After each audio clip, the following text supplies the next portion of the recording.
আসসালামু আলাইকুম রহমতুল্লাহ। সবাইকে মুত্তাকিন বিবিএস কমার্সের পক্ষ থেকে স্বাগতম। এখন বিজনেস স্ট্যাটিস্টিক্স 2 এর খুব গুরুত্বপূর্ণ একটি চ্যাপ্টার প্রবাবিলিটি। এই চ্যাপ্টারটি হতে পিডিএফ সাজেশনের প্রবলেম 6 আলোচনা করব ইনশাআল্লাহ। প্রথমত প্রশ্ন পড়ে আমরা বুঝে নেব কি বলেছে প্রশ্নে। দেয়ার আর 5 red and 4 white ball in a bag. একটি ব্যাগের মধ্যে 5টি লাল এবং 4টি সাদা বল রয়েছে। One ball is down from the bag. Bag হতে যে কোনো একটি বল তোলা হলো বা উঠানো হলো। What is the probability? সম্ভাবনা কি? দ্যাট যে it is either red or white. কমপক্ষে একটি, এখানে বলা হয়েছে এদার রেড অর হোয়াইট, যে কোনো একটি ওঠার সম্ভাবনা কত? তাহলে মনে করো এটি একটি ব্যাগ। এই ব্যাগের মধ্যে কতগুলো বল রয়েছে? যেমন 5টি লাল এবং 4টি সাদা বল একসঙ্গে রাখা আছে। এখন বলা হয়েছে এখান থেকে যে কোনো একটি বল ওঠানো হলো। প্রশ্নে বলা হয়েছে যে এর মধ্যে থেকে যে কোনো একটি ওঠার সম্ভাবনা কত? তাহলে মনে করো এখানে লাল বল এবং সাদা বল একসাথে মিশ্রিত করে ব্যাগের মধ্যে রাখা হয়েছে। এখন তুমি না দেখে হাত দিয়ে যে কোনো একটি বল উঠাবা। তাহলে তুমি কি বলবা কোন কালারের বলটি উঠবে? তুমি বলবা আমি যে বল উঠাবো একটি, সে বলটি লাল হবে অথবা সাদা হবে। এই যে তুমি অথবা কথাটি ব্যবহার করতেছো, এর জন্য এখানে যোগ হবে এবং অ্যান্ড কথা যেখানে ব্যবহার হবে সেখানে গুণ হবে। আশা করি বিষয়টি তোমরা বুঝতে পেরেছ। চলো আমরা সমাধানটি দেখে আসি।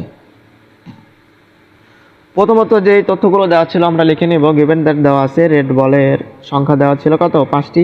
হোয়াইট বা সাদা বল সংখ্যা দেওয়া ছিল 4টি। তাহলে টোটাল বল যোগ করব, যোগ করলে হবে 9।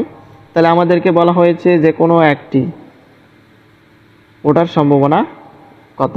তাহলে আমরা লিখে নেব probability of getting one either red or white. লাল এবং সাদা দুইটির মধ্যে যে কোনো একটি ওটার সম্ভাবনা কত?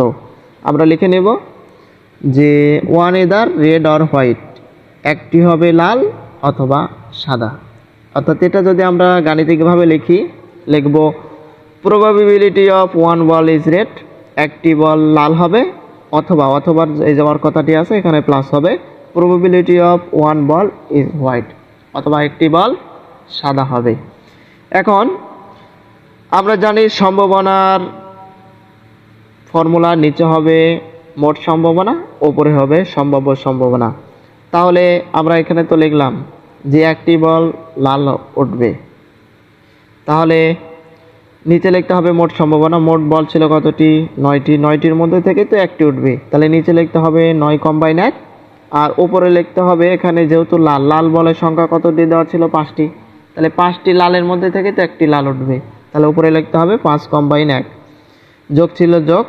এখানে probability of one ball is white, একটি সাদা বল ওঠার সম্ভাবনা। নিচে লিখতে হবে মোট সম্ভাবনা। তাহলে টোটাল বল কতটি? 9টি। 9টির মধ্যে থেকে তো একটি সাদা বল উঠবে, তাহলে নিচে লিখতে হবে 9 কম্বাইন 1, আর উপরে লিখতে হবে সম্ভাব্য সম্ভাবনা। তাহলে সাদা বল কতটি ছিল? 4টি। 4টি বলের মধ্যে থেকে তো একটি সাদা বল উঠবে, তাহলে উপরে লিখতে হবে 4 কম্বাইন 1। দিয়ে ক্যালকুলেশন করলে আমরা কাঙ্ক্ষিত সম্ভাবনা পেয়ে যাব 1। আশা করি অঙ্কটি তোমরা খুব ভালোভাবে বুঝতে পেরেছ। তারপরেও যদি বুঝতে সমস্যা হয় হোয়াটসঅ্যাপে মেসেজ দিয়ে বিস্তারিত জেনে নিতে পারো। আর এখানে যে কম্বাইন দেখা যাচ্ছে এটা দুইভাবে ক্যালকুলেশন করা যায়। ফ্যাক্টোরিয়াল ক্যালকুলেশনের মাধ্যমে করা যায় অথবা ক্যালকুলেটরের মাধ্যমে সহজে করা যায়। ক্যালকুলেটরের মাধ্যমে কিভাবে কম্বাইনের ক্যালকুলেশন করতে হয় বিস্তারিত আমি পর্ব 1-এ আলোচনা করেছি, তোমরা সেই ক্লাসটি দেখে আসতে পারো। দেখে আসলে কম্বাইনের ক্যালকুলেশন তোমরা খুব সহজেই করতে পারবে। আবার দেখা হবে পরবর্তী কোনো ক্লাসে ইনশাল্লাহ।